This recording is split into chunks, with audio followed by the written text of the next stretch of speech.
before you even pick something to fight back, you need to ask yourself, what is the outcome that you are after? And then, once you have defined the outcome that you are after, you need to ask yourself, what is it that I see that tell me that I am moving toward this outcome? Because otherwise, you will go into action, you will fight back through different options, being just saying no, being opening a lawsuit, being raising awareness, but you are not actually measuring the impact that you are having. So at the end of the day, you deploy energy toward different options, but you don't know if it's actually useful or not, right? So let me take simple examples. Let's imagine we enter a game arcade together. We are in this game arcade, and there's this game for the basketball, right? So we take the basketball and we shoot. You start first, you shoot. You have 5 balls, right? What's happening? You actually have a direct feedback on what you're doing. So the outcome is that you want to get the ball inside the net, okay? And so you shoot, and it's obvious, right? Either you score or you don't score. But what I mean, what you need to realize together is that the feedback is direct. What if you were to shoot the ball on after a net, after something you don't see, and you actually don't see the net behind, right? Then there's no feedback. You don't know if the ball is in or not, right? And that's the problem. We need to know if we are having an impact, if we reach the outcome that we want to reach or not. It's trivial. But look at how many people go to protest in the streets. Millions and millions. And most of them actually don't know if they have any impact. They don't even ask themselves this question. And how much time do they spend protesting? Well, some people, for instance, in France, go protest every Saturday for more than month and month. Do they have an impact? They don't know. Let's take another example. Let's imagine you are a teacher in a classroom. Okay, you deliver your lesson to the students, and at the end of the course, you ask the student to work at home, revise the subject, whatever. What is the outcome that you're after? Well, as a teacher, the outcome that you should be after is that the kids, the student, understand the lesson and can apply it. So what can you do to actually measure that? Because you don't know, right? You've been delivering a lesson, they may have studied or not at home, but you don't know, right? You don't know if they already understand the stuff or if they can apply it. So what do? Yeah, you get them through a test. That's the reason why there's tests. That's cool. We have to measure whether or not they are reaching the outcome, right? And the test is there, right? So you got a number of points, for instance, out of 20, and it helps you to measure how close you are to the outcome.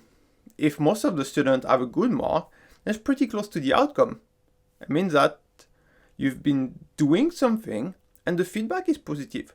But let's imagine people take the student take the test and then most of them have a very bad mark. Then there's a problem. It means that you've been doing something that doesn't allow to reach the outcome and you need to check or do something else. Do it in another manner. So the game arcade, the teacher are just 2 examples. Now if you transpose that to what you're doing, let's imagine you are posting on social media. What's the impact you're having? First, what's the outcome you're after? And second, do you see any signal that tell you that you are reaching this outcome? It's that, for instance, you grow your audience. There's more and more people that engage with your content. Your user base grow. Yeah, that could be an indicator that, yeah, what you're doing is having an impact. And so, it's important for you to measure it. Because otherwise you don't know. Let's take another example. Let's take the example of non-compliance. Let's say in your town, there's an ask from the government to put a mask on, right? And you go to the supermarket, the security guard come toward you, you need to put a mask on. You do not comply. No, I will not do that. You go into, he let you in the supermarket, you do your shopping, you get out. A week later, so you continue to talk about non-compliance, you are with a group of people, you actually go into the street, raise awareness about that, you're not obliged to wear the mask at all. And a week later, the mayor decides to drop this mandate. No, in my town, people will not wear the mask.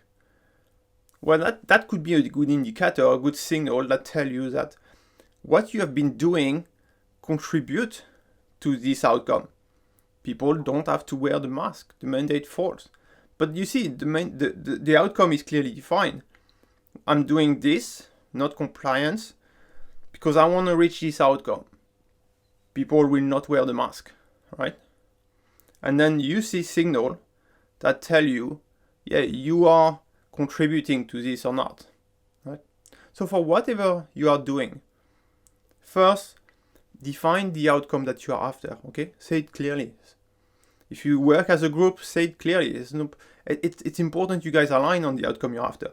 And then, what is it that we can see in terms of signal, in terms of events, in terms of what's happening, that tell us that we are actually having an impact. We are contributing to moving to this outcome. Sometimes it's not obvious, but if you don't do this exercise at all, you'll be pretty sure that you actually don't know if you are having any impact, and your energy may be actually wasted. So start it, because as you individually do it, as you do it with your group, the whole society, us, we people, will have more impact, and we will change the game. We will change what's happened next. Thank you.